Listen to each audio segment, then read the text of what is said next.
দেখুন, তৃষ্ণা নিবারণ করে বলে তাকে জল বলে, পিপাসা নিবারণ করে বলে তাকে জল বলে, ক্ষুধা নিবৃত্তি হয় বলে তাকে খাদ্য বলে, আর যাতে ভগবত ভক্তি হয় তাকেই ভজন বলে। না হলে ভগবত প্রাপ্তি, ভগবত ভক্তি যদি না হলো, সে ভজন নয়। পরিবর্তন যদি না হলো, স্বভাব শুদ্ধ যদি না হলো, এটাও ভজন নয়। এটা কি জানেন? এটা হলো লোক সংঘট্ট, লোকসংগ্রহ নয়। মহানামজির এই বিখ্যাত দুটি শব্দের দিকে ধ্যান দিন। বড় আয়োজন হলো, লোকে লোকারণ্য ভরে গেল, নাচে গানে আলো রোশনাই ভেসে গেল, এগুলোকে বলে লোক সংঘট্ট। অনেক লোক একত্রিত হলো, লোকে লোকারণ্য হলো, উচ্ছ্বসিত হলো, তরঙ্গ বয়ে গেল, কিন্তু কেউ কৃষ্ণমুখী হলো না, কারো স্বভাব পরিবর্তন হলো না। বাহ্যিক আনন্দটার তরঙ্গ বয়ে গেল, কিন্তু কারো চিত্ত শুদ্ধ হলো না, কেউ ভগবত অভিমুখী হলো না। হলোটা কি? লোক জোগাড় করে। গোস্বামীরা বললেন এটি লোক সংঘট্ট। পায়ে পায়ে বাজছে, ভিড়ে আর ভিড়ে পায়ে পৃষ্ঠ হচ্ছে মানুষ, অথচ হৃদয় থেকে অনেক দূরে। এত ভিড় যে পায়ে পৃষ্ঠ হয়ে মারা যাচ্ছে, কিন্তু মানুষের প্রতি হৃদয়ের প্রীতি নাই, ভালোবাসা নাই, অথচ একত্রিত হচ্ছে মানুষ। সুধীজন, লোক সংঘট্টের কথা ভারতীয় আর্য ঋষিরা, মহৎ মহাজনরা বলেনি, বলে লোক সংগ্রহ। কেমন? 10টা লোক একত্রিত হলো, কিন্তু তাদের চিন্তা চেতনা ভাবনার স্বভাবের পরিবর্তন এলো। তারা বহির্মুখ দশা থেকে অন্তর্মুখী হয়ে গেল, তারা কৃষ্ণ বিমুখ থেকে ভগবতমুখী হয়ে গেল। একে বলে লোক সংগ্রহ। কোটির মধ্যে একটা হলে সেই অনুষ্ঠানের সার্থকতা। কোটির মধ্যে একটা যদি হয়, কৃষ্ণ বিমুখিনী বিদ্যার থেকে যোগমায়ার দ্বারা কৃষ্ণমুখী হয়ে গেল, কোটিতে একজন যদি হয়, সেই অনুষ্ঠানের সার্থকতা। লোক সংঘট্ট করে কিছু হবে না, ওটা বাইরের, ভেতরের না। এখন এই লোক সংগ্রহ আর ভগবতমুখী হতে গেলে নিখিল শাস্ত্রের সাধক প্রকরণে এই 3টি তত্ত্বের উপরে আজ আমাদের আলোচনা, সাক্ষাৎকার, রসাস্বাদন। নিশ্চয়ই রাত গভীর হলেও একটু ধ্যান দিয়ে শুনবেন। বাবা আসলে সুরের দ্বারা, সঙ্গীতের মূর্ছনার দ্বারা, বিরহের রাগের দ্বারা যেভাবে আলোচনা করেন, আমি তার সামর্থ্য নই, আমার অযোগ্যতা আছে। আর সঙ্গীতের পরে শুধু কণ্ঠের কথা বলে মানুষের হৃদয়ে কিছু প্রবেশ করানোও খুব কঠিন। যেখানে সুর সঙ্গীত বাজে, ওখানে আকাশ বাতাসে ওই সুরের মূর্ছনা ঘুরতে থাকে। পরে যিনি কথা বলেন, ওই সুর ভেদ করে, আবেশ ভেদ করে মানুষের হৃদয়ে শব্দ পৌঁছানো খুব কঠিন। জানি না পারবো কিনা, উনি যদি কৃপা করেন, আপনারা যদি কৃপা করেন। আসুন আমরা এই 3টি তত্ত্বের উপরে একটু জোর দেই, খুব লক্ষ্য করতে হবে, কষ্ট হলেও লক্ষ্য করতে হবে। 3টির প্রথমটি হলো জীবনের উদ্দেশ্য আর লক্ষ্য কি। প্রত্যেকের কাছে আমি প্রশ্ন করছি, আপনি নিজের কাছে সমীক্ষা করে বলুন, আজ পর্যন্ত এই প্রথম শাস্ত্র প্রকরণের 3টির প্রথমটি নির্ণয় করতে পেরেছেন কিনা? জীবনের উদ্দেশ্য আর জীবনের লক্ষ্য কোনটি? আজও নির্ণয় করতে পেরেছি কিনা? উদ্দেশ্য কি, জীবনের লক্ষ্য কি? দেখুন, একান্তে চলে যাবেন, খুব ধ্যান দিতে হবে। দার্শনিক কথাটা, তত্ত্ব কথাটা একটু গভীরে না গেলে আমরা বুঝতে পারবো না। একান্তে চলে যাবেন, নীরবে নিভৃতে। একান্তে চলে গিয়ে পিতামাতা যে নাম আপনাকে রেখেছেন, অথবা সদ্গুরুদেব দীক্ষার পরে যে নাম আপনাকে নামকরণ করেছেন, ওই নামটা নিজেকে নিজে ডেকে বলবেন, ও হে কৃষ্ণদাস, ও হে হরে কৃষ্ণদাস, তোমার কাছে আমি প্রশ্ন করছি, জিজ্ঞাসা করছি, তোমার জীবনের উদ্দেশ্য কি, তোমার জীবনের লক্ষ্য কি? প্রশ্ন করবেন তো নিজের কাছে, কোলাহলের মধ্যে না, একান্তে নিভৃতে। এবং প্রশ্ন করার পরে একটা কথা, বিবেককে, বুদ্ধিকে, আপনার ভেতরের চেতনাকে শুধাবেন, যেটা বলবে কপটতা করে বলবে না, খুব ঈমান নিয়ে, খাঁটি আদর্শ নিয়ে বলবে, ফাঁকি রাখবে না। এই প্রশ্ন করেছেন নিজের কাছে কখনো? নিখিল শাস্ত্রের, বেদাদি শাস্ত্রের প্রকরণে বলছেন, একান্তে চলে যাও, নিজের সাথে নিজে কথা বলো, আর সেখানে প্রশ্ন করো, ও হে রামদাস, ও হে কৃষ্ণদাস, ও হে হরে কৃষ্ণদাস, তোমার জীবনের লক্ষ্য কি, তোমার জীবনের মূল উদ্দেশ্য কি? তুমি প্রকৃত আদর্শের সহিত, সত্যের সহিত নিষ্কপটে আমাকে বলো, আচ্ছা কি চাও তুমি? এখন প্রশ্ন হচ্ছে কি চাও তুমি, তোমার লক্ষ্য বা উদ্দেশ্য কি? আচ্ছা ধ্যান দিন, আমি যে লক্ষ্য বা উদ্দেশ্য নির্ণয় করেছি, নির্ধারণ করেছি, সেই লক্ষ্যে পৌঁছাতে আমার হৃদয়ে শান্তি পাবো তো, আনন্দ পাবো তো, জীবনের সার্থকতা আসবে তো? আচ্ছা কেউ প্রশ্ন করতে পারে আমি ডাক্তার হওয়ার উদ্দেশ্য, ইঞ্জিনিয়ার হওয়া উদ্দেশ্য। বাবা এদিকে খেয়াল করো, ইঞ্জিনিয়ার হওয়ার উদ্দেশ্য, ডাক্তার হওয়া উদ্দেশ্য। আমি যদি মনে করি আমি বড় উকিল হব, বড় ডাক্তার হব, বড় প্রফেসর হব, এই আমার জীবনের উদ্দেশ্য, আমি বলি কি একটা প্রশ্ন করো, যারা হয়েছে তারা জীবনের সার্থকতা পেয়েছে তো? তাদের জীবনে আনন্দ শান্তি এসেছে তো? সুখ আলাদা কথা, আনন্দ আলাদা কথা। সুখের সাথে দুঃখ মেশানো থাকে, সুখ এবং দুঃখ এটা দ্বন্দ্ব ধর্মের দ্বারাই জগৎ সৃষ্টি, কিন্তু আনন্দের মধ্যে দুঃখ প্রবেশ করতে পারে না। যেমন আমাদের জগতে সন্ধ্যা নামে, রাত নামে, নিশি নামে, আধার নামে, সূর্যে কখনো সন্ধ্যা হয় না, সূর্যে কখনো আধার নামে না। সুখ নিলেই দুঃখ নিতে হবে, দিন নিলেই রাত নিতে হবে, পূর্ণিমা নিলেই অমাবস্যা নিতে হবে, ভাটা নিলেই জোয়ার নিতে হবে, বসন্ত নিলে শীত নিতে হবে, তেমন সুখ নিলে তোমাকে দুঃখও নিতে হবে। তুমি আনন্দ চাও, আনন্দের মধ্যে দুঃখের প্রবেশ নাই, সূর্যে কখনো আধার নামে না।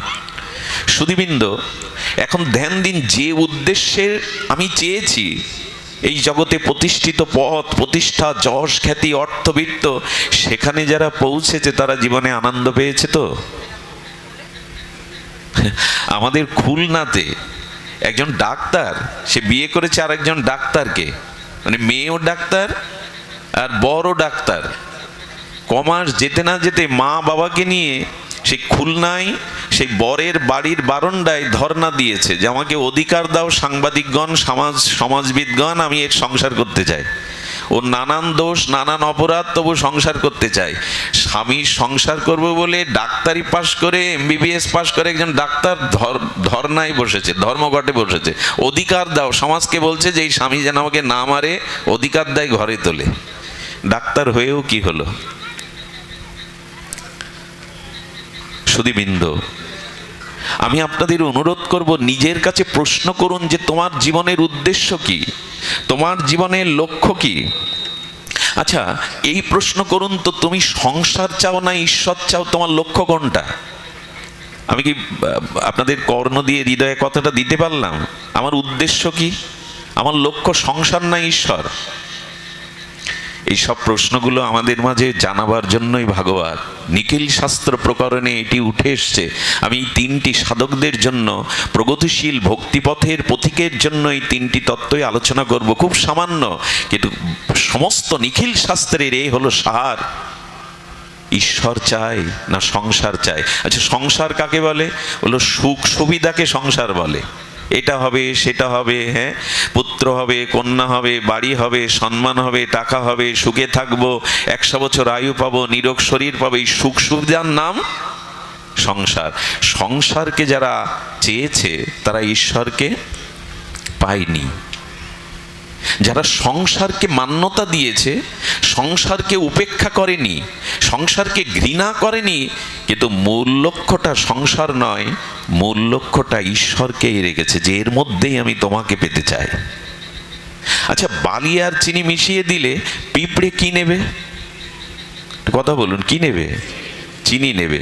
আমি আপনাদের এইটুকু সতর্কবাণী বলে যাই, বালি মাড়াই করলে তেল পাবেন না, জল মন্থন করলে 5 বছর ধরে মাখন পাবেন না, তেমনি ঈশ্বর না চাইলে আপনি আনন্দই পাবেন না, সুখই পাবেন না।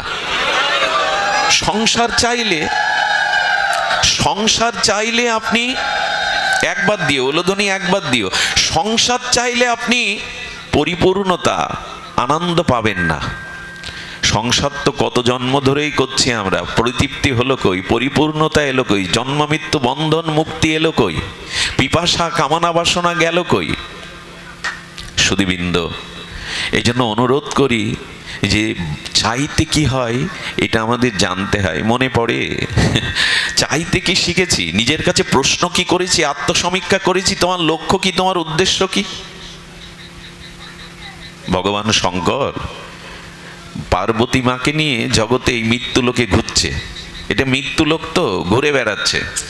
দেখছে এক ক্ষেতে এক 60 বছরের কৃষক, 55 বছরের কৃষাণী আর তাদের কিশোর পুত্র, তিনজনের পেটটা পিঠে লেগে গেছে ক্ষুধায়। আর ওই কৃষিকাজ করতে করতে সূর্যের তাপে ঘর্মাক্ত হয়ে ক্লান্ত হয়ে পড়েছে। নারীদের মন একটু কোমল হয়, দয়া পরবশ হয়। পার্বতী মা বলছে, ভগবান, হে শঙ্কর, এই মানুষগুলোকে দেখে আমার বড় কৃপা করতে ইচ্ছা করছে। এক কাজ করুন না, ওদেরকে আপনি এই কষ্ট যন্ত্রণা থেকে অভাব ঘুচিয়ে দিন, ওদের ভাগ্যটা আপনি একটু বদলে দিন। আপনি ব্রহ্মার বিধিলিপিও লঙ্ঘন করে জীবকে কল্যাণ করতে পারেন। আপনি সত্যম শিবম সুন্দরম, আপনি মঙ্গলদাতা, কল্যাণদাতা, শিব শম্ভু। আপনার পক্ষে ব্রহ্মার বিধিও আপনি লঙ্ঘন করে কারো কল্যাণ করতে পারেন। যান না। ঘুম আসবে না, শুনুন, ঘুম আসলে কিন্তু সব বাদ পড়ে যাবে। শিব ঠাকুর বলছেন, ওরা আসলে চাইতেই জানে না। ওরা আসলে আমি দিতে গেলেও ওরা নেবে না। ওদের বিধিতে ওদের উদ্দেশ্য ওটা নাই কিছু পাওয়ার, ওই এই করেই কাটাবে। বলে তবু একবার চেষ্টা করুন, যান। পার্বতী মার কথা রাখতে ভগবান শঙ্কর এলেন। কি রূপে জানেন? সন্ন্যাসী বেশে, কাঙাল ভিখারি সন্ন্যাসী বেশে। হর হর মহাদেব, জয় শ্রীমান নারায়ণ, এই শব্দ বলতে বলতে ক্ষেতের মধ্যে কৃষক কিষাণীর সামনে, আমি সন্ন্যাসী, তোমাদের 3টে বর দিতে এসেছি, চেয়ে নাও।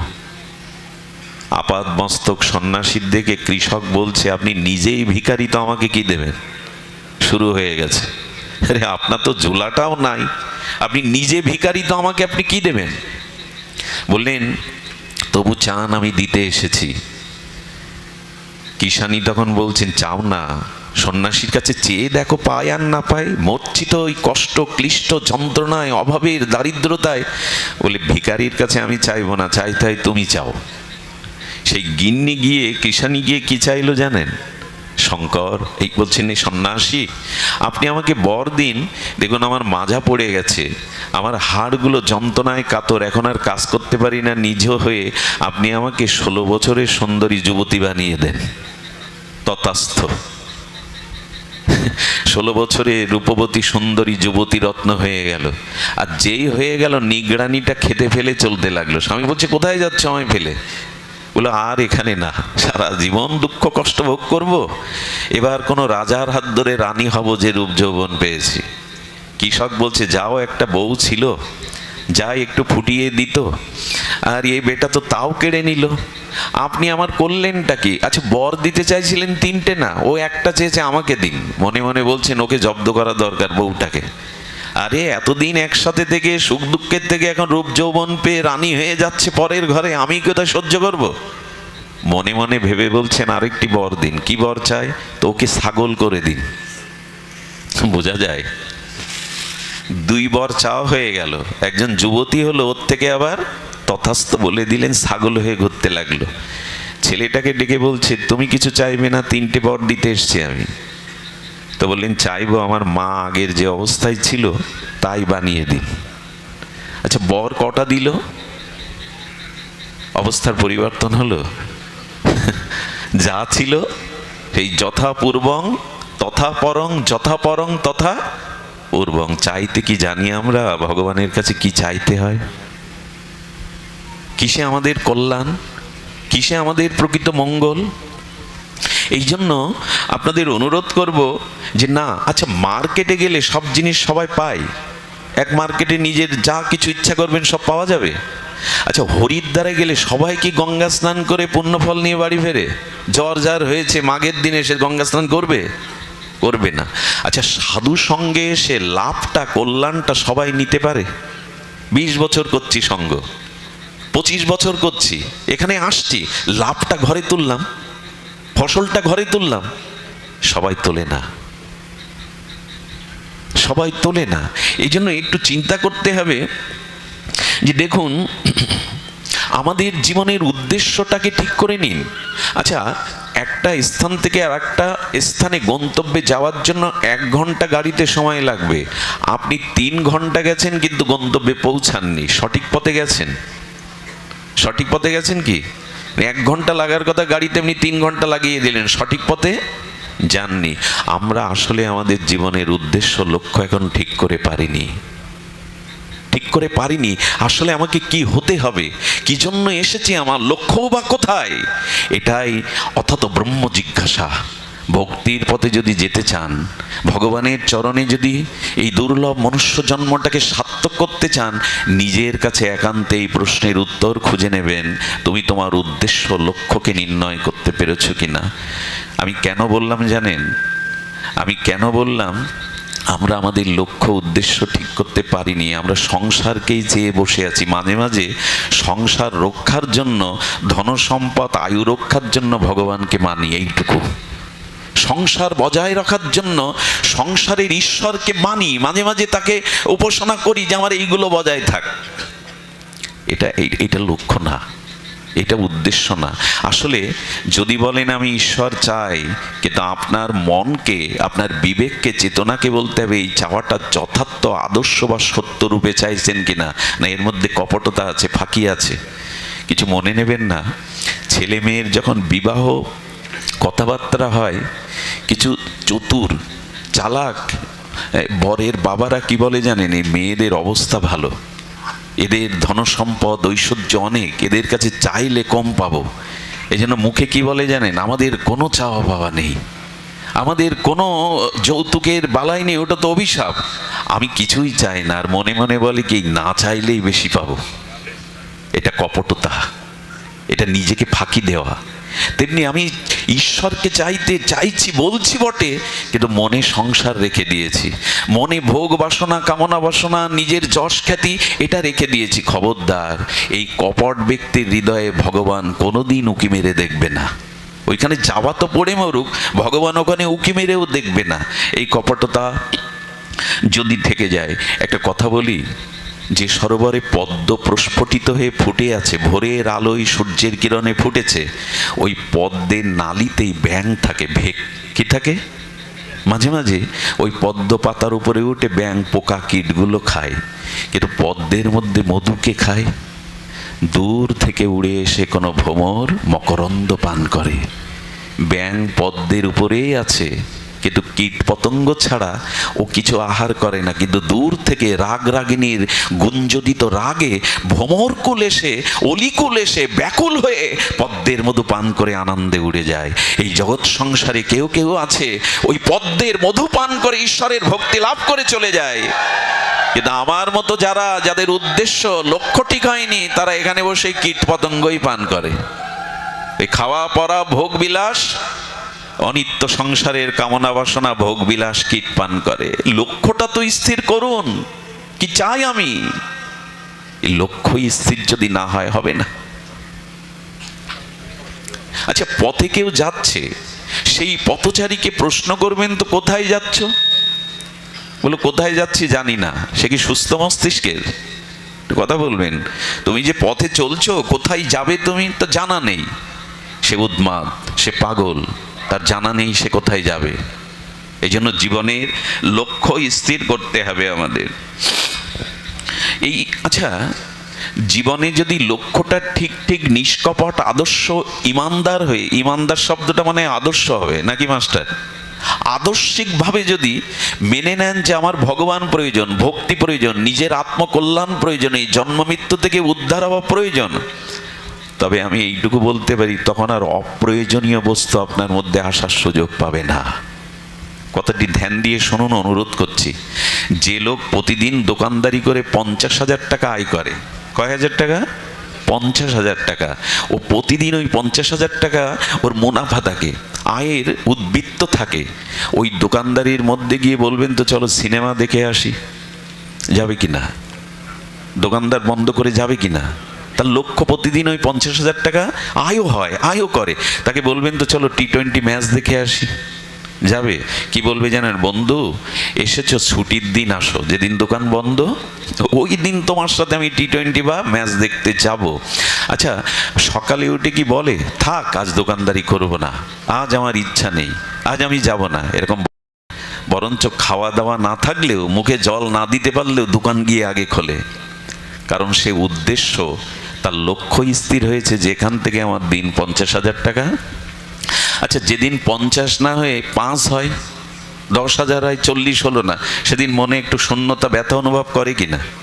কার মুখ দেখে উঠেছি, কি আজ ভাগ্য, আজ তো কিছুই হলো না। তার লক্ষ্যটা কিন্তু 50,000 পুরানো।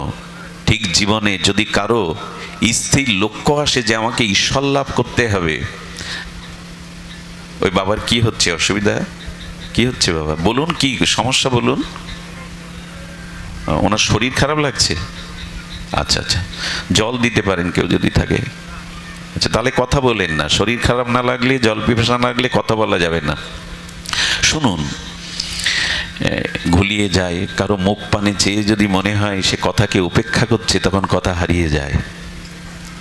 এই জন্য বলছেন ভাগবত যেখানে সেখানে খুলে বসো না, ভাগবত পড়ো গিয়ে বৈষ্ণবের স্থানে। আচ্ছা, ক্ষুধাতে আস্বাদন বেশি না খাদ্যে? উত্তর দিতে হবে আপনাদের। খাদ্যেতে আস্বাদন বেশি না ক্ষুধাতে? ক্ষুধাতে। ক্ষুধাই যদি না থাকে, রুচি যদি না থাকে, তো সামনে উপাদেয় সুষম খাদ্য দিলেও রুচি হবে না। কিন্তু প্রবল জঠর অগ্নি জ্বলতে থাকলে শুকনো চিড়ে মুড়িয়েও অমৃত মনে হয়। ভাগবত কথার ক্ষুধা দরকার, তো তাহলেই আস্বাদন হবে। আর আস্বাদন হলে সে নড়বে না, আস্বাদন হলে সে নড়বে না। ধ্যান দিন। এই জন্য সকলে ভাগবত নিতে পারে না। ওই যে পুরীতে গেলেই যে আমার সবসময় সাগর স্নান হবে, বাজারে গেলে মার্কেটে সব পেয়ে যাব, সাধুসঙ্গ 20 বছর করলেই যে সব হয়ে যাবে, অত সোজা না। ধ্যান দিন। দোকানদার যদি মনে করে যে 50 আমাকে আয় করতে হবে, সিনেমায় যাবে না, দোকান বন্ধ ইচ্ছা মতো করবে না, টি-20 ম্যাচ দেখতে যাবে না, অল্প হলে হৃদয়ে ব্যথা লাগবে, কি হলো আজ, কেন হলো না। ঠিক যখন ভগবানকে পাওয়া আপনার জীবনের উদ্দেশ্য বা লক্ষ্য হবে, তখন অলক্ষ্য কোনো কাজে আর আপনি যেতে চাইবেন না। আমার এই যে গৌর গোবিন্দ মহারাজ বাবাকে যদি কেউ সিনেমা হলে দেখে, টিকতে দেবে ওনাকে? ওখানে সিডির দোকানে গিয়ে বসে সন্ধ্যায়, পেছন থেকে কি বলবে জানেন? টিকি ধরে, বাবা তোমার তো এখানে বসার কথা না, এখানে আসার কথা না, বলবে কি না? এখানে আসার কথা তোমার তো ভাগবত ব্যাসপীঠে থাকার কথা বলবে। তেমনি আপনার জীবনের যদি লক্ষ্য হয় আমাকে ঈশ্বর লাভ করতে হবে, বিন্দু মাত্র সময় ভগবত বিরুদ্ধ অশাস্ত্রীয় কাজে আমি সময় দিতে পারবো না। এই জন্য গোবিন্দ বলছেন আমাকে লাভ করতে গেলে এক কাজ করো, তস্মাৎ সর্বেষু কালেষু মামনুস্মর, সর্বদা স্মরণ করো, ভুলে যেও না, আমাকে ভুলে যেও না, সর্বদা স্মরণ করো, নিত্য নিরন্তর প্রতি মুহূর্তে। প্রহ্লাদ মহারাজকে মা বলছেন এইটুকু বয়সে তুই কীর্তন হরিনাম নিত্য কোথা থেকে শিখলি? বললো মাত্র 7 মাস বয়সে তোমার গর্ভ থেকেই শুরু করে দিয়েছে। বলে গর্বে শুরু করলি কেন? বললো নারদ ঋষির আশ্রমে তোমার গর্বে যখন আমি চেতনা পেলাম, ভাবলাম মার গর্ভরূপ আশ্রয় যখন পেয়েছি আর শরীর রূপ যখন একটা যন্ত্র পেয়েছি, যদি গর্বেই মৃত্যু হয়, জগতে না যেতে পারি, প্রসব বেদনায় মৃত্যু হয়, আত্মভজন হবে না? ও গর্বে থেকেই শুরু করে দিয়েছে। আর আমি 50 বছরে বলছি বাবা রাখো তোমার ওই কথা, আমার এখনো সময় হয়নি। ছেলের বিয়ে, মেয়ের বিয়ে সব সারবো, তারপরে হরি হরি করব। এই হলো আমার মতো মাদিস কৃষ্ণ বিমুখ জীবের কথা। প্রহ্লাদ গর্বেই বলছে যদি মারা যায়, জগতের আলো না দেখি, প্রসব হতে গিয়ে যদি মারা যায়। এই জন্য যাদের লক্ষ্য ঈশ্বরকে প্রাপ্তি, যাদের লক্ষ্য জীবনের সফলতা, তারা ব্যয় করবে না একটি ক্ষণকালও, তারা আর অলসে আর বিপত্তিতে তারা ব্যয় করবে না। প্রতিটি মুহূর্ত তারা কাজে লাগাবে। যারা সময়ের মূল্য দেয়নি, সময় তাদের জগতে ছুঁড়ে ফেলে দিয়েছে, সময় মূল্য না দিলে তারা তারা তারা জীবনের লক্ষ্যে পৌঁছাতে পারেনি। আচ্ছা, আমি একটু আগে আপনাদের জানালাম আমি সংসার চাই না ঈশ্বর, আমার লক্ষ্য বা উদ্দেশ্য কোনটা? তবে বলি, সংসার যদি না চেয়ে ঈশ্বরকে চাইতাম, সে চাওয়ার লক্ষণ আমার মধ্যে ফুটে উঠত। কি লক্ষণ জানেন? সেই লক্ষণগুলো হলো, একদিন যদি কোনো কারণে দুপুরে খেতে না পাই, অস্বস্তি হয় কিনা? স্ত্রীকে, বাড়ির লোকদের একটু গালাগালি করি কিনা, কি করো সারাদিন বসে, বলি কিনা? একদিন যদি ভালো খেতে না পাই, ভালো বিশ্রাম না পাই, বিরক্তি হই। আচ্ছা, এই সব চেষ্টাগুলো সব তো দেহের জন্য, তাই না? না খেতে পারা, না ঘুমানো, না স্নান করা, নাই করা, এগুলো কিসের জন্য? সব দেহের জন্য। তো এর জন্য বিরক্তি হয়, এর জন্য ক্লান্ত হয়, এর জন্য কষ্ট পাই। কিন্তু আজ আমার ভজন হলো না, তা বলি না তো। দুপুরে খাওয়া হয়নি, এই নিয়ে বাড়ি লঙ্কা কাণ্ড বাদিয়ে দিই। করোটা কি? বাড়ি বসে করোটা কি? রান্না করো না, না খেয়ে হেঁটে দিল বিরক্তি। একবেলা খেতে পারোনি, তাতে লঙ্কা বাদিয়ে দিলে। একবেলা ভজন করোনি, তাতে তো তোমার ব্যথা জাগে না। কোনটা চাইছি আমি? এই লক্ষণগুলোই ধরা পড়বে। আয়নাতে মুখ দেখলে বোঝা যাবে আমার খুঁতটা কোথায়, আমার অসুন্দরতাটা কোথায়। এই ভাগবত হলো দর্পণ, যেখানে দেখা যায় আমি কোন পথে চলেছি, আমার লক্ষ্য কোনটা। একদিন শরীর খারাপ হলে হাই হাই করতে থাকি, জীবনে ভজন হলো না, হাই হাই করলাম না তো। বোঝা যাবে, যন্ত্রণা বাড়বে, কাতরতা বাড়বে। আমার হরি সব বাবাজি মহারাজদের দেখুন, সব আচার্যদের দেখুন, সব ভগবত ভক্তদের দেখুন, মাটিতে ধুলায় আছাড় খাচ্ছে। আমার ভজন হলো না, আমার জীবন বিফলে গেল, আমার কৃষ্ণ ভক্তি হলো না, আমার সেবা ভাবনা জাগলো না। এই ব্যথা তাদের। আর আমাদের ব্যথা, টাকা পেলাম না, সুন্দরী পেলাম না, বর ভালো পথ পেলাম না, সম্মান পেলাম না। এই ঠাকুর মশার একটা বাণী কি জানেন? প্রেম ভক্তি চন্দ্রিকায় বলেছে, আন কথা আন ব্যথা, সেটা যেন না যায় তথা। অর্থাৎ এগুলো আন ব্যথা। এই সংসার তোমার জন্য সব সাজিয়ে রাখিনি, এটা অনিত্য। এটাকে দুঃখালয় বলেছেন ভগবান, অসাৎসতলয় বলেছেন। এখানে কারো ইচ্ছা কোনোদিন পূর্ণ হয়নি, এখানে কারো ইচ্ছা পূর্ণ হওয়ার নয়। তাই সংসারের মাঝে থেকে ভগবানকে চাও। ওই সরোবরে পদ্মের উপরে ভেকের মতো কীটপতঙ্গ খেও না, পারলে মধুকর হয়ে ভ্রমর হয়ে পদ্মের মধুকে আস্বাদন করো। এই সংসারে থেকেই ভগবানকে উপলব্ধি করো। আচ্ছা, আপনাকে আমাকে শাস্ত্র প্রকরণে বলছেন যে আমাদের লক্ষ্য এবং উদ্দেশ্য ঠিক করতে। আমি বলি কি, লক্ষ্য উদ্দেশ্য ঠিক করাই আছে, শুধু ওইটা আপনাকে স্মরণ করতে হবে। আচ্ছা, আপনি এখানে ভাগবত শুনতে এসছেন, এটা আগে থেকে পরিকল্পনা ছিল কিনা? আপনার প্রস্তুতি ছিল কিনা? 1 ঘন্টা আগেও ছিল কিনা? প্রস্তুতি না থাকলে, সংকল্প না থাকলে এখানে এমনি এমনি হেঁটে এসেছেন, আবেশে কেউ চলে এসেছেন। তেমন ঈশ্বর মনুষ্য জন্ম দিয়ে পৃথিবীর পাঠানোর আগে আমার লক্ষ্য ঠিক করে দিয়েছেন। লক্ষ্যটা ঠিক করাই আছে। কথাটি জানি না আপনাদের হৃদয়ে যাচ্ছে কিনা। আমাকে মনুষ্য জন্ম দিয়েছেন মানে ঈশ্বরের কোনো উদ্দেশ্য নেই, এমনি এমনি দিয়েছেন। শৃগাল কুকুর করেননি, বৃক্ষলতা পশু পাখি করেননি। আমাকে মনুষ্য জন্ম দেওয়ার আগে ঈশ্বর কোনো সংকল্প করেননি আমাকে নিয়ে যে আমার উদ্দেশ্য কি। মনুষ্য জীবনের উদ্দেশ্য ঈশ্বর লাভ, এটা ঠিক করেই পাঠিয়েছেন। কেমন জানেন? আমাকে যদি একদিন পশুর অভিনয় করতে বলা হয়, জন্তু জানোয়ারের অভিনয়, বিশ্বাস করুন আমি একদিনে সাধু হয়ে যাব। কথাটি ধ্যান দিন, মার্মিক কথা। আমি দেখেছিলাম একজনের 2টো হাত নেই, একজনের 2টো হাত নেই। ওই ব্যক্তিটা ক্ষুধায় কাতর হয়ে বারবার পথের পথিককে বলছেন, আমাকে কিছু দিতে পারো একটু গালে? হাতে তো রাখার কিছু নেই, পাই কোথায় রাখবে? কেউ উপেক্ষা করলো, কেউ বড় কথা বলল। একজন এসে বলছেন যে হ্যাঁ এই বিস্কুটটা বলে দিচ্ছি, তুমি পাও। বলে ওটা তো পাওয়ার আমার ক্ষমতা নেই, একটু যদি মুখে দিতেন। মুখে দেওয়ার পরে বলছে আচ্ছা আমি না হয় তোমায় দিলাম, জল পান করো কি করে? দিনে তো 4-5 বার জল পান করতে হয়। বলে কাউকে বলি ঘটিটা রাখতে, কুকুর বিড়ালের মতো চেটে চেটে ওখান থেকে মুখ নিচু করে খায়। আমি বুঝলাম 2টো হাতের মূল্য কি। পশুদের হাত নেই, পৃথিবীতে মানুষ ছাড়া অন্য কোনো প্রাণীর হাত দেয়নি ভগবান। এই হাত দেওয়ার একটা উদ্দেশ্য আছে। কোনো সৃষ্টি কোনো কারণ ছাড়া সৃষ্টি হয়নি। মনুষ্য জন্মটা দেওয়ার আগে ভগবান একটা লক্ষ্য, একটা উদ্দেশ্য পাঠিয়েছিলেন, এটা ভুলে গেছি। ওইটা স্মরণ করার জন্যই সাধুসঙ্গ, হরিভাসর, ওইটা স্মরণ করার জন্য শ্রীগুরু বৈষ্ণব। না হলে বুঝতে পারবো না, আমরা বুঝতে পারবো না, কোনোদিনই বুঝতে পারবো না। আচ্ছা আচ্ছা, লক্ষ্য করুন, একজনের এই 2টো আঙুল নাই। আমি দেখেছি একজনের এই 2টো আঙুল নাই, 3টে আঙুল আছে। লিখতে পারবে তো, সে কিছু ধরতে পারবে তো, তীর কলম। 2টো আঙুল নাই, ধরতে পারবে না। আমাকে যদি একদিন আপনি পশুর অভিনয় করতে বলেন, দড়ি দিয়ে খুঁটিতে বেঁধে রাখেন, খিদা লাগলে চাইতে পারবো? পিপাসা লাগলে চাইতে পারবো? দড়ি কেটে কোথাও যেতে পারবো? একবার ভাবুন তো, এই জন্মটা কতটা স্বাতন্ত্র করে ঈশ্বর পাঠিয়েছেন। ঈশ্বর বললেন, যাও, তোমাকে জগতে পাঠিয়েছি আমার ভজন করে আমাকে লাভ করার জন্য, প্রেম ভক্তি পাওয়ার জন্য। ওই যে অষ্টতর শতনামে আছে না দাদাজি, আছে না, কৃষ্ণ ভজিবার তরে, কথাটা আছে কি না? সংসারে এসেছি কেন? ভগবত ভজন করে, স্রষ্টার কে মান্যতা দিয়ে, সৃষ্টির সেবা করে তার কাছে ফিরে যাওয়ার জন্য। আমি দেখেছি খুলনা 0 পয়েন্ট আছে না, রাত 2টোয়, আমি 3টে ওই পথ দিয়ে যাই।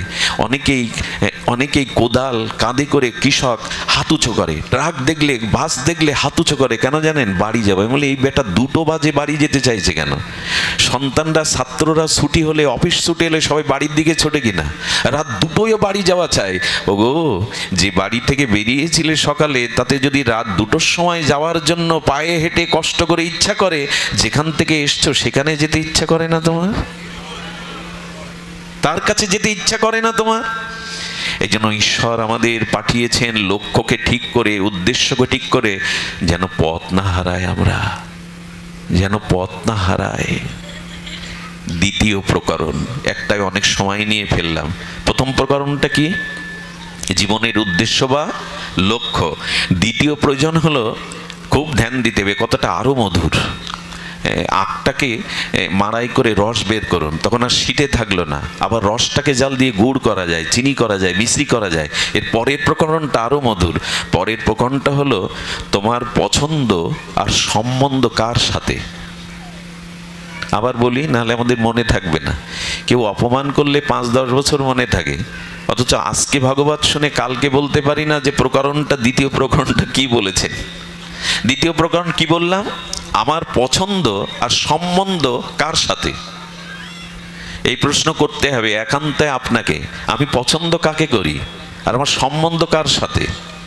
আচ্ছা, কিছু মনে নেবেন না, আমার কথাই বলছি। এখানে একটা জপের মালা মহারাজজি আমাকে দিলেন, আর এই পাশে 1 লাখ টাকা দিলেন। আমার পছন্দ আর সম্বন্ধ কার সাথে করব? খুব তেহড়ে পড়ে যাব আমরা, খুব সমস্যায় পড়ে যাব। আমি হলে টাকাটাই নেব, আপনারা মালা নিতে পারেন। আচ্ছা, লক্ষ্য করুন তো, টাকা যখন মানুষ গোনে তখন ঘুমায়, ঝিমায়, অলসতা করে, মালা জপ করতে ঘুম আসে কেন? আমার সম্বন্ধ কার সাথে, আমার পছন্দ কোনটা, টাকা না মালা? এইখানেই তো বিপদে পড়ে যেতে হয়। এখানে বসে ঘুমাচ্ছি, ঝিমাচ্ছি, অথচ এখানে যদি এসি বাসে করে ব্যান্ড বাজিয়ে বরযাত্রী নিয়ে যায় আপনাদের, ঘুম আসবে না, কষ্ট বোধ হবে না, কষ্ট বোধ হবে না। আমি বলেছিলাম, আমার পছন্দ কি, ভগবান না ভোগ? ভোগ না যোগ, কোনটা পছন্দ আমার? মুখে অনেক ফেনা তোলা যায়, মুখে অনেক কথাই বলা যায়। নিজের কাছে প্রশ্ন করুন, ভোগ না ভগবান, কোনটা পছন্দ, কার সাথে সম্বন্ধ আমার? ভোগ না ভগবান, ভোগ না যোগ। এত ভোগ করার পরেও পিপাসা গেল না, এত কিছু ভোগ করার পরেও আমার পিপাসা গেল না। আসলে চাইছিটা কি? আমার সম্বন্ধ, আমার পছন্দ কার সাথে? এখানে আচার্যপদ বলছেন না, সংসারে প্রকৃত অর্থে আমরা, আমার মতো মাদিস্য জীব, যাদের গুরু কৃপা অধন্য, যারা শাস্ত্র অনুশাসন মানে না, যারা সাধু আনুগত্যে জীবন চালায় না, যাদের হরি নামে হরি কথা রুচি আসেনি, তারা বারবার ভোগটাকেই বেছে নেয়। আমরাও সেটা নিয়েছি, ভোগটাকে বেছে নিয়েছি। এই ভোগ আর ভগবান, ভোগ আর যোগ, এই দুটি জিনিস আপনার কাছে বারবার প্রশ্ন করতে হবে, কাকে চাও তুমি? আমাদের ঠাকুর নরোত্তম প্রেমভক্তির মহারাজ নিত্যানন্দ আবেশমূর্তি অন্নপ্রাশনের দিনে টাকা রাখা হলো, ধান রাখা হলো, ভাগবত রাখা হলো, আরো কত কি রাখা হলো, দলিল রাখা হলো। হামাগুড়ি দিতে গিয়ে ভাগবতটাই জড়িয়ে ধরলেন, ভাগবতটাই জড়িয়ে ধরলেন। বোঝা গেল উনি প্রেম নিতেই এসছেন, প্রেম দিতেই এসছেন। অন্নপ্রাশন এরকম করে না বাবারা? মা করে কি না? এখনো করে। হ্যাঁ সুধীবৃন্দ, এই জন্য সংসারে আমরা ভোগ চেয়ে বসেছি। ভোগ না চাইলে আর পাচ্ছি না বাবা, তুমি কখন ছাড়বে গো? কিন্তু সংসারের ভোগের কাজে আমাদের ক্লান্তি আসে না। ভোগ করতে বসলে আমাদের ক্লান্তি আসে না, যোগে বসলেই মালা জপ করতে একটা কারণও আছে। আচ্ছা, যে চোর সে চুরি করতে কখনো বলে আমার মন চায় না চুরি করতে? চোর কখনো বলে? একটু কথা বলবেন, বলে? আচ্ছা, যে জুয়া খেলে সে কখনো বলে জুয়া খেলতে আমার মন চায় না? বলে? বরঞ্চ সব কিছু ঘুচিয়ে জুয়া খেলে। তো ব্যবসা করতে মন চায়, নেশা করতে মন চায়, জুয়া করতে মন চায়, ওইখানে মন চায় বলে সব খুশিয়ে করি। ভজন করতে মন চায় না কেন? হরি নামে বসতে মন চায় না কেন? কই এই বেলায় তো কেউ বলে না। সবাই উল্টো কথা বলে, আমার মন চাই না, ভজন করতে মন চায় না। এই কথাই তো আমাদের সবাই বলে, বাবা হরি নামে কেন রুচি হয় না, মন বসে না? এর একটাই কারণ, পাপ। অনন্ত জন্মের পাপ যার হৃদয়ে, জানেন লোকনাথ ব্রহ্মচারী, লোকনাথ বাবা না, এই লোকনাথ বাবা বা ব্রহ্মচারী ত্রিকালজ্ঞ যোগী 90 বছর এক নাগাড়ে তপস্যা করেছিলেন, 55 বছর এক জায়গায় বসে। এরা কারা? আমাদের গৌতম বুদ্ধ, 10 অবতারের অন্তিম অবতার এই গৌতম বুদ্ধ 11 বছর এক বৃক্ষতলে বসেছিলেন। 11 বছর, হয়তো সাধন নালে শরীর পতন, দুটোর একটা না হলে আমি উঠব না। 3 ঘন্টা এক জায়গায় হরিকথা শুনতে বসতে পারি না। জানেন আমার মেরুদণ্ডে ব্যথা, আমি ছোটবেলায় পড়ে গেছিলাম। 10 বছর পর কলকাতায় ডাক্তার দেখালে বললে হাড়ের ভিতরে ফ্র্যাকচার হয়ে গেছে, ওটা আর সারবে না। কি করে বলো, আপনি বসে থাকবেন না, আপনার ঔষধ দাঁড়ানো, 24 ঘন্টায় পারলে যতটুকু পারো দাঁড়াবেন ঘুমানো বাদে। আর বসলে সাইকেলে, মোটর সাইকেলে না, যেখানে বসবেন নরম জায়গায় বসলেই পেন হয়। কিন্তু আমি একটা আশ্চর্য জিনিস দেখেছি, অন্য সময় আমি বসতে পারি না, কিন্তু আমাকে যদি পাঠে বসিয়ে 6 ঘন্টা বসতে বলেন আমি নড়ব না। যদি বলেন কেন তুমি অনেক ক্ষমতা লাভ করেছো, শক্তি লাভ করেছো, না, যার কথা বলতে বসছি শক্তিটা সেই যোগায়। যার কথা বলতে বসেছি না, এসেছি না, তিনি যোগান এই শক্তিটা। এজন্য আমরা ভোগ চাই না ভগবান চাই, এটাকে নির্ণয় করুন। একটা জিনিস বলি, ভোগ করলে কিন্তু বেশি দিন ভোগ করতে পারবেন না, রোগ এসে ঘিরে ধরবে। ভোগ ভালো জিনিস না, ভোগে শান্তি আজ পর্যন্ত কেউ পায়নি, অভিশাপ পেয়েছে, ক্ষয় এসেছে। দয়া করে মনকে বোঝান, আর যেন বিষ না চায়, আর যেন বিষ না চায়। এই জন্য যোগ চান। ভোগ চেয়ে চেয়ে ঠকে গেছি, ভোগ চেয়ে চেয়ে অভিশপ্ত হয়েছি, ভোগ চেয়ে চেয়ে এই জন্ম মৃত্যু প্রারব্ধ দোষ ভোগ করছি। আর কত কষ্ট, আর কত যন্ত্রণা, আর কত এই জন্ম মৃত্যু জরাব্যাধি ভোগ করব। এই জন্য এই জন্য পছন্দটা ভোগের করেন না, ভগবান কি করুন। আগে তো পছন্দটা ঠিক করি। সম্বন্ধ কার সাথে? আপনার আমার সাথে। এ কথাটি একটু ধ্যান দিয়ে শুনতে হবে। অনেক মায়ের চোখে নিদ্রা নেমে আসছে, একটু সতর্ক হন, নিজেকে জাগিয়ে রাখুন, নিজেকে একটু জাগিয়ে রাখুন। আমি ছেড়ে দেব, অত্যাচার করব না, ছেড়ে দেব, জাগিয়ে রাখুন। পছন্দ কার আমাদের? এই প্রশ্নের উত্তর আমি খুব দ্রুত বলে যাচ্ছি। পছন্দটা আমরা ভোগ না ভগবান বললাম, আর সম্বন্ধটা একটা কথা বলি, ভগবানের সাথে ছাড়া, শ্রীগুরুর সাথে ছাড়া আমাদের সম্বন্ধটা অন্য কারোর সাথে নাই। এ কথাটা আমি প্রমাণ দিতে পারি। আমি না, শাস্ত্র প্রমাণ দিয়েছেন, আচার্যরা প্রমাণ দিয়েছেন, গীতা ভাগবত দিয়েছেন। যদি বলি তাহলে এই পিতা মাতা, এই পুত্র কন্যা, এই যে পরিবার, বলি এটা ঋণানুবদ্ধী সম্বন্ধ। কোন জন্মে আমি এদের কাছে ঋণ ছিলাম, সেই ঋণ চুকাতেই এদের মাঝে এসেছি। যে আমেরিকায় জন্ম হতে পারতো, আমার পারতো না, ইংল্যান্ডে জন্ম হতে পারতো, বাংলাদেশে আনাচে কানাচে জন্মেছি কেন? এদের পেয়েছি কেন? কানা খোড়া মূর্খ দুঃখময় সংসার। বলি যাদের পেয়েছি না, এদের কাছে তুমি অনেক জন্মে ঋণ ছিলে, সেই ঋণের সম্বন্ধ এদের সাথে চিরদিনের সম্বন্ধ তোমার নয়। এ কথাটা আজকে নতুন শুনছেন তা না, বহুবার শুনেছেন, কিন্তু হৃদয়ে দাগ কাটেনি, সিদ্ধান্ত নিতে পারিনি। ভেবে দেখ মন, কেউ কারো নয়, মিছে মায়া ভূমণ্ডলে বলছে, কেউ কারো নয়। অনিত্যম অসুকম এই সম্পর্ক চিরদিনের নয়, চিরন্তনেরও নয়। এই সম্পর্ক ঋণানুবদ্ধিতা। মনে পড়ে কলকাতার 2 বন্ধু দিল্লিতে শেয়ার মার্কেটের ব্যবসা করতে গিয়ে 1 বছরেই 5 কোটি টাকা লাভ করে ফেললো। সেই 5 কোটি লাভে এক বন্ধুর মধ্যে পাপ বুদ্ধি এলো। হোটেল বয়কে টাকা দিয়ে বন্ধুকে বিষ খাইয়ে খাদ্যের সাথে মেরে পাথর ঝুলিয়ে সমুদ্রে ভাসিয়ে দিল। ওই 5 কোটি টাকা নিয়ে কলকাতা ফ্ল্যাট কিনলো, আলিশান বাংলো, গাড়ি বাড়ি তৈরি করে সুন্দরী রমণী আনলো, সুখের ফোয়ারায় ভাসতে থাকলো। 2 বছর পরে পুত্র সন্তানের জন্ম হলো। পুত্রের বয়স যখন 3 বছর, তখনই কি হলো, পুত্রের অসুখ দেখা দিল। সারা ভারতবর্ষে চিকিৎসা করে অর্ধেক সম্পদ খোয়ালো। এরপরে ইংল্যান্ডে বিদেশে গিয়ে চিকিৎসা করতে গিয়ে যা কিছু ছিল সব খোয়ালো। ইন্ডিয়াতে ফেরত এসে বাড়িটা বিক্রি করে দিল। 100 টাকা সম্বল আছে। কলকাতার হাসপাতাল ডাক্তাররা বলল বাড়ি নিয়ে যান, আজ রাধেই মরে যেতে পারে, ওকে বাঁচানো যাবে না। কোলে করে বাড়ি আনলো, আর গাড়ি ভাড়াটা 100 টাকা ট্যাক্সিকে দিল, কোলেই ছেলেটা মারা গেল। ওই 100 টাকায় অন্তিম সম্বল গেল, আরও মারা গেল। ভারতীয় এক ঋষির কাছে গিয়ে হিমালয়ে বলেছিল, এর কারণ বলতে পারেন? বলে কারণ তো খুব সোজা কারণ। যে বন্ধুকে মেরে ফাঁকি দিয়ে টাকা লুটে নিলে, ওই বন্ধুই পুত্র হয়ে এসে তোমার সব কেড়ে নিয়ে চলে গেল, কেড়ে নিয়ে চলে গেল। ঋণ, এই যে যাদের পেয়েছি আমরা, এদের কাছে ঋণী। এই সম্বন্ধটা ঋণের, ওই ঋণ শোধ করতে আসা। এদের সাথে আমার চিরদিন সম্বন্ধ নয়। এই জন্য তো শ্মশানে মৃত ব্যক্তিকে অন্ত্যেষ্টিক্রিয়া করার পরে, জ্বালানোর পরে কলসি ভেঙে দেয়। দেয় কি আপনাদের দিকে?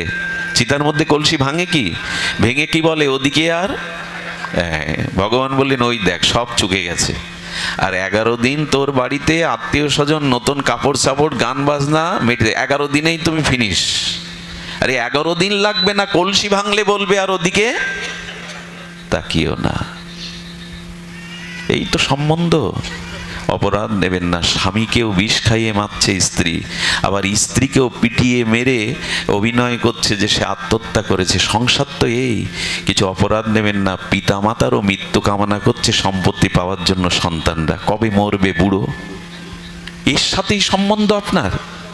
এই স্বার্থময়, এখানে আমার কাছে সকলে চায়, আমি দিতে না পারলে ওদের প্রিয় কোনোদিন হতে পারবো না। আমি ওদের দেই জীবন যৌবন, তাই ওরা আমাকে মনে রাখে। না দিতে পারলে ওরা আমায় মনে রাখবে না, ছুঁড়ে ফেলে দেবে। সম্বন্ধটা এই জন্য শ্রীগুরু ভগবানের সাথে করুন। খুব ভুল হয়ে যাচ্ছে, কিন্তু সম্বন্ধটা যথাযথ জায়গায় করতে হবে। এই জন্য গুরু বিনা জগতে কোনো বন্ধু নাই। এ বন্ধু সে বন্ধু যতই বন্ধু বলুন, সাধু গুরু বিনা এই জগতে কোনো বন্ধুই নাই। সাধু বিনা কোনো বন্ধু নাই। এরা আপনার কল্যাণের দিকে তাকায়, এরা আপনার মঙ্গল ভাবনাই ভাবে, এরা অন্তরালে ভগবানের কাছে আপনার জন্য প্রার্থনা করে, প্রভু ওকে কৃষ্ণ ভক্তি দাও, ওকে সুপথে আনো। প্রকৃত বন্ধু সাধুগুরু বৈষ্ণব। এরা ছাড়া প্রকৃত এই জগতে মানুষ ঠকছে, বারবার ঠকছে, তারপরেও ওই সম্বন্ধ নিয়ে মেতে আছে। ভগবানের সাথে আমাদের সম্বন্ধের যোগ আমরা চাইছি না। এই জন্য দয়া করে কপটতা না করে, ছলনা না করে মনে রাখুন, ভগবানের সাথেই আপনার নিত্য শাশ্বত সম্বন্ধ। এই সম্বন্ধ করেছিলেন অর্জুন, তাই পঞ্চ পাণ্ডবরা মহাপ্রস্থানের পথে গিয়েছিল। দুর্যোধন সম্বন্ধ চাইনি, তাই তার পতন হলো। এগুলো কি গল্প? এগুলো কি গল্প? দুর্যোধন এবং অর্জুন দুইজন চাইলো। অর্জুন চাইলো তুমি আমার সারথি হও, আমার জীবনের সারথি হও। দুর্যোধন চাইলো তোমাকে চায় না, তোমার হাতি ঘোড়া অস্ত্র দাও আমায়। কি চাইছি আমরা? এই জন্য জগতে এই যে রথ গেল না, আজকে উল্টো রথ তো, তাই না বাবা? আজকে উল্টো রথ তো। উল্টো রথের এই জগন্নাথকে প্রতিষ্ঠা কে করেছিল জানেন? রাজা ইন্দ্রদম্ন। জগন্নাথ যেদিন প্রকট হয়, এদিন জগন্নাথ বর দিতে চেয়েছিল। ইন্দ্রদম্ন বর চেয়ে নাও। কি বর চেয়েছিল জানেন? পৃথিবীতে এরকম চাওয়া আমি দেখিনি। ইন্দ্রদম্ন জগন্নাথকে বলছে, ভক্তবৎসল জগন্নাথকে, প্রভু দেবে তো? যে বর চাইব দেবে? বলে হ্যাঁ গো দেব, চাও। বলো আমার বংশের কেউ যেন বেঁচে না থাকে। এরকম বর চাওয়া যায়? ইন্দ্রদম্ন ব্রহ্মার পরম্পরা সন্তান, তো বলছেন আমার বংশে যেন কেউ আর বেঁচে না থাকে। এমন চাইছো কেন? বলল জগন্নাথ তুমি কৃপা করে প্রকাশ হয়েছ। আমার পরবর্তী বংশধররা অভিমান অহংকারে বলবে এই জগন্নাথ আমাদের বংশে প্রকাশ হয়েছে, আমরা এই মন্দির করেছি, তাতে তোমার চরণ হারিয়ে ফেলবে তারা, তাই ওদের চরণে নিয়ে নাও, আমার বংশধর কেউ যেন বেঁচে না থাকে। আচ্ছা, তরণীর মা কি বলেছিল? তরণীর মা মানে বিভীষণের স্ত্রী বলেছিল, ও তরণী, তুই রামচন্দ্রের যুদ্ধে যাবি এই কথাটা শোনার জন্য আমি এতকাল এই লঙ্কাপুরীতে বেঁচে আছি। রাম নাম লিখে আশীর্বাদ চাইছে মা। মায়ের আশীর্বাদ তো বৃথা যায় না, আশীর্বাদ করো যেন যুদ্ধে জয়ী হয়ে ফিরতে পারি। মা বুকে টেনে নিয়ে সারা গায়ে রাম নাম লিখে মাথায় হাত দিয়ে আশীর্বাদ করলেন, যা রামের যুদ্ধ থেকে আমার কোলে যেন আর ফিরে না আসিস। পারে কোনো মা পারে? মা, তুমি এ কোন আশীর্বাদ দিলে? আমি রামের যুদ্ধ থেকে তোমার কোলে যেন আর ফিরে না আসি। বলে, হ্যাঁ রে, কেন ফিরবি? এই মরজগতে রাক্ষসপুরীতে এলে জন্ম মৃত্যু এই অভিশাপ ঘুচবে না, কিন্তু যে চরণে তোকে পাঠাচ্ছি ওই চরণ প্রাপ্তি হলে আর তোকে অভিশাপ নিতে আসতে হবে না। যা, ওখানে চলে যা, ওখানে চলে যা। এই জন্য এ আমার সে আমার এই সম্বন্ধ, তবে হ্যাঁ কর্তব্য করবেন। পিতা মাতা পুত্র কন্যা যারা আছে সংসারে এদের প্রতি 16 আনা কর্তব্য করবেন, কিন্তু মনকে বোঝাবেন সম্বন্ধ আমার গোবিন্দের সাথে, গুরুদেবের সাথে, এদের সাথে চিরদিনের নয়, অল্প দিনের পরিচয় মাত্র। রামকৃষ্ণদেব পরমহংসদেব কি বলেছিলেন জানেন? বলেছিলেন, বাড়ির যে কাজের মেয়ে রেখেছেন আপনি, কাজ করে না যে মেয়েটা, ও আপনার বাড়ি বিয়ে থাবা হলে অন্নপ্রাশন হলে সাজে গোজে নাচ গান করে, দুঃখ এলে ওর চোখেও জল আসে, কিন্তু ঘরে যখন বিছানায় বালিশে মাথা রাখে তখন মনে মনে ও বলে, এরা আমার কেউ না, আমিও এদের। আমার দূরে সেই গ্রামে কোন গ্রামে বাড়ি। তেমনি ওই কাজের মেয়ের মতো সংসারে থেকে মনকে বলো, আমি এদের কেউ না, এরাও আমার কেউ না, শুধু ঋণ ছিলাম। আমার বাড়ি সেই ভগবত নিকেতনে, সেই ভগবত ধামেই আমার নিকেতন। এটা বারবার মনকে বোঝান, এটা বারবার মনকে বলতে থাকুন, তখন মনে পড়বে। ভগবান ওই পরপারে দাঁড়িয়ে বললেন, আয় ঘরের ছেলে ঘরে আয়, আর কত ভূতের বোঝা বইবি, আর কত ভূতের ব্যাগার খাটবি। আরো একটা কি জিনিস জানেন? যাদের জন্য জীবন যৌবন দিলেন তারাই শেষে ভুল বোঝে। এই জন্য সম্বন্ধটা ভগবানের সাথে করুন, আর আর পছন্দটা সাধুগুরু বৈষ্ণব ভজনকে করুন, ভোগ নয়, ত্যাগকে করুন। তৃতীয় প্রকরণ কি, এটা বলেই আমি বিশ্রাম রাখছি। কথাগুলো আসলে এক একটা প্রকরণ যদি এক এক দিনের আলোচনায় আনা যায় তাহলেও তো তৃপ্তি মেটে না। ভাগবত বছরে একদিন শুনবেন না, উড়ে যাবেন। রাধারানী বলেছিল, আমি যদি দুটো পাখা পেতাম তো উড়ে উড়ে যেখানে গোবিন্দ গুণগাথা, গোবিন্দ বদন, ওইটা দেখতে উড়ে যেতাম। তো ললিতা বলছে, তো উড়ে যেতিস কিন্তু চোখের যে পলক পড়তো সবসময় তো দেখতে পারতিস না। তখন বলছে, আমাকে বলতে পারিস মাছের চোখ পাওয়ার সাধনা কি? কেন রায়? বলে, আমি তপস্যা করতাম, সাধনা করতাম যাতে মাছের চোখ পায়, কারণ মাছের চোখের পলক এই তার ইচ্ছা। হ্যাঁ, এখন তৃতীয় প্রকরণ কি? তৃতীয় প্রকরণে বলা হয়েছে আবশ্যকতা কি। মনে থাকবে তো? 3টি প্রকরণ: জীবনের লক্ষ্য বা উদ্দেশ্য, সম্বন্ধ বা পছন্দ, আর তৃতীয় হলো আবশ্যকতা কি।